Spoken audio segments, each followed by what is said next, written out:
లేకపోతే మాత్రం మేము జాగృతి నుండి ఎక్కడికక్కడ పేరెంట్స్ పక్షాన మేము కూడా స్కూళ్ళ ముంగట నిలబడి ధర్నా చేస్తామని చెప్పి తెలియజేస్తూ మరి రాష్ట్రంలో ఉన్నటువంటి విద్యార్థుల్ని కాపాడవలసిందిగా ప్రభుత్వాన్ని డిమాండ్ చేస్తూ మీ దగ్గర సెలవు తీసుకుంటున్నాను.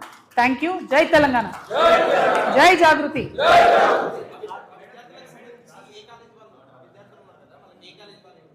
ఏ కాలేజ్ నవీన్ వీళ్ళంతా? ఓకే,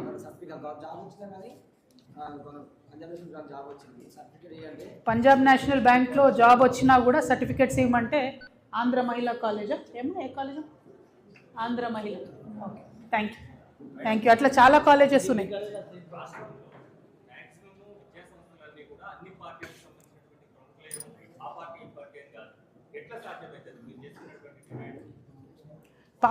పార్టీ ఇంపార్టెంట్ కాదు కదండి. నేనేమంటున్నా, ఏ పార్టీ వాళ్ళు స్కూల్ పెట్టుకుంటున్నారు అన్నది పాయింట్ కాదు. స్కూల్ ఎవరన్నా పెట్టుకోవచ్చు, ప్రభుత్వానికి ఒక స్టాండ్ ఉండాలి కదా.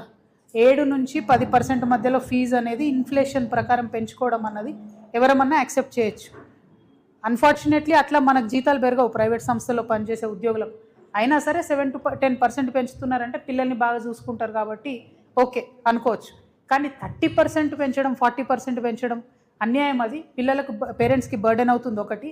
2, ఎవ్రీ మంత్ తీసుకోవాల్సిన ఫీజు ఒకటేసారి మీరు 60% కట్టమంటే ఎట్లా ఉంటుంది? డబ్బులు ఉండవు కదా, వెసులుబాటు కాదు కదా.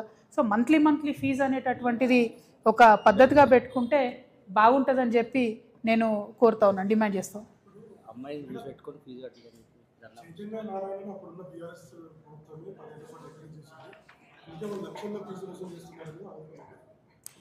ఇప్పుడు స్కూల్స్, ఎస్పెషల్లీ కార్పొరేట్ స్కూల్స్తోని విషయం ఏంటంటే, దాదాపుగా మీరు ఏదైనా ఒక మనమన్న ఈ 2 పేర్లలో చైతన్య నారాయణ తీసుకుంటే ఒక్కొక్కరి దగ్గర 1,50,000 మంది స్టూడెంట్స్ ఉన్నారు.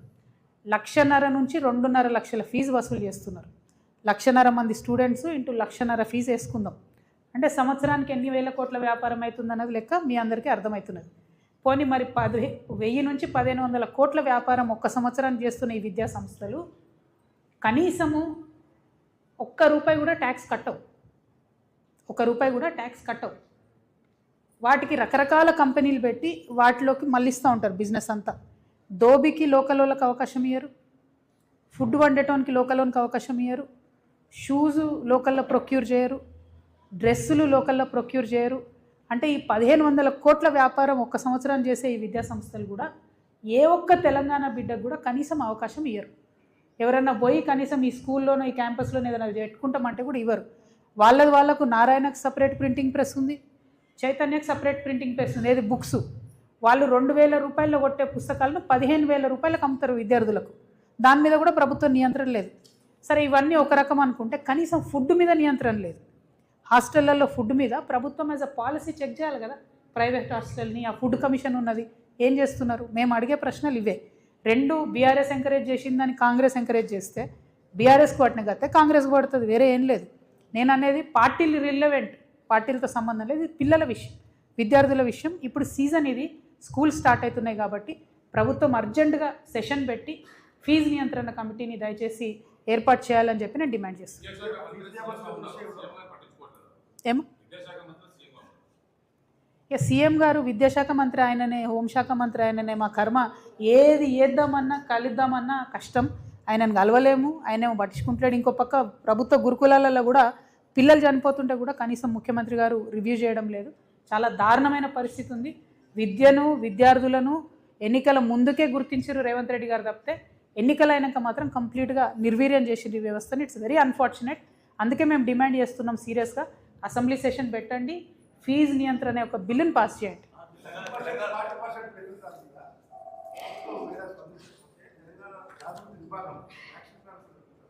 మేము ఇందాకే చెప్పినాం కదండి, ఇప్పుడేమో పిల్లల యొక్క పేరెంట్స్ ధర్నాలు చేస్తున్నారు. ఒకవేళ 10% కన్నా ఎక్కువ ఏమైనా స్కూల్స్ పెంచితే ప్రభుత్వం ఫీ నియంత్రణ యొక్క చట్టం తీసుకొని అది అమలు చేయకపోతే జాగృతి సంస్థగా త్వరలో పార్టీగా మారబోతున్నటువంటి మేము ఖచ్చితంగా స్కూల్ యాజమాన్యాల దగ్గర, స్కూల్స్ ముంగట కూడా ధర్నాలు చేయడానికి వెనుకాడబోం. ఆ పరిస్థితి తేవద్దని ప్రభుత్వాన్ని నేను విజ్ఞప్తి చేస్తున్నాను. ఎందుకంటే 12,000 పాఠశాలలు ఉన్నాయి, ప్రతి జిల్లాలో లొల్లి పెట్టాల్సి వస్తుంది, అది మంచిది కాదు. కానీ చాలా తీవ్రంగా నష్టపోతున్నారు ప్రజలు, ముఖ్యంగా మధ్యతరగతి ప్రజలు. కాబట్టి ప్రభుత్వం తక్షణమే ఫీజు నియంత్రణ యొక్క చట్టాన్ని పాస్ చేయాలి, స్పెషల్ సెషన్ పెట్టని డిమాండ్ చేస్తున్నాం. టీఆర్ఎస్ వాళ్ళు మాట్లాడారు. కానీ 10 ఏళ్ల కాలంలో ఆ సంస్థలనే ఎంకరేజ్ చేసింది గత ప్రభుత్వం.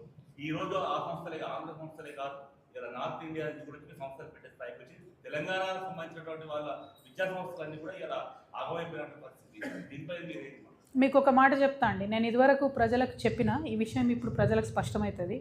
నన్ను నిజామాబాద్ కాడికే నియంత్రించిరని చెప్పిన, కానీ ఆనాడు నన్ను నిజామాబాద్ కాడికి నియంత్రించిన 10 సంవత్సరాలు నాకు అధికారంలో 10 సంవత్సరాలు నేను బీఆర్ఎస్ పార్టీ అధికారంలో ఉన్న 10 సంవత్సరాలు నిజామాబాద్ జిల్లాకు మాత్రం నారాయణన్ రానియలే, చైతన్యం రానియలే. అది మీరు ఎక్కడన్నా వెరిఫై చేస్తారు. యాజ్ ఎ పాలసీ మన తెలంగాణ విద్యా సంస్థలను తినేసేటటువంటి సంస్థలు రావద్దని యాజ్ ఎ పాలసీ నారాయణ చైతన్యం నేను నిజామాబాద్ రానియలేదు, జగిత్యాల రానియలేదు. ఎప్పుడైతే బీఆర్ఎస్ గవర్నమెంట్ మారిపోయిందో వెంటనే అక్కడ ఇప్పుడు కాంగ్రెస్ గవర్నమెంట్ రాగానే నారాయణ చైతన్య మా జిల్లాకు కూడా ఎంటర్ అయిపోయినారు. వాళ్ళు ప్రైవేట్ పాఠశాలలు వేరే వేరే పేర్ల మీద కొనుక్కుంటున్నారు, వాటిని నడిపిస్తున్నారు. ఇప్పటికైనా సరే రేవంత్ రెడ్డి గారు ఒక స్టాండ్ తీసుకోవాలి. విద్యాశాఖ మంత్రిగా ఉన్నారు మీరు, ముఖ్యమంత్రిగానే కాదు, ఒక స్టాండ్ తీసుకోవాలి. నార్త్ ఇండియన్ స్కూల్స్ అయినా సరే, ఆంధ్ర స్కూల్స్ అయినా సరే, వేరే ఏ రాష్ట్రాల స్కూల్స్ కాలేజెస్ ఇక్కడికి వచ్చినా కూడా ఎంప్లాయ్మెంట్లో తెలంగాణ వాళ్ళకి అవకాశం ఉండాలి, ఫీజుల మీద నియంత్రణ ఉండాలి.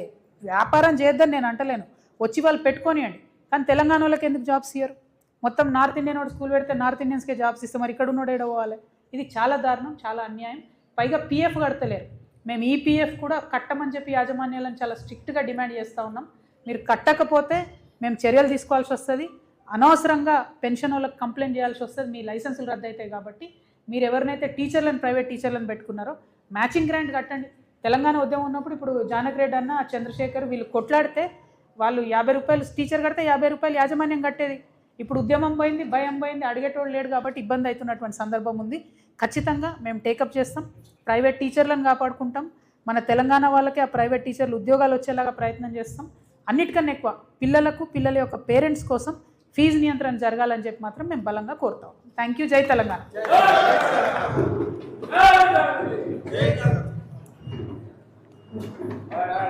అట్లా కూర్చోండి, అట్లే ఉండండి, ఎక్కడో అక్కడ ఉజ్వల్. నా ఫోన్ ఏంటి?